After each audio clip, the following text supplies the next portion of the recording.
పచ్చాని కొబ్బరికాయ వెచ్చాని నెయ్యిని పోసి కర్పూర ధూపం వేసి ఇష్టంగా ఇరుముడి కడతాం.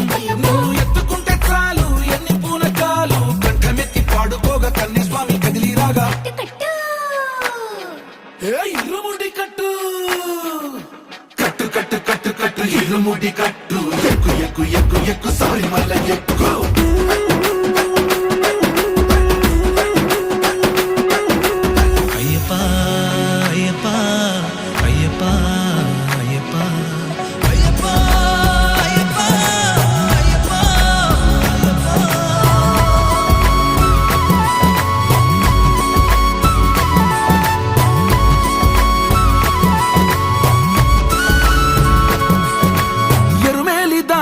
వస్తాం పంబలో నమూనకే వేస్తాం అప్పాచి మేడు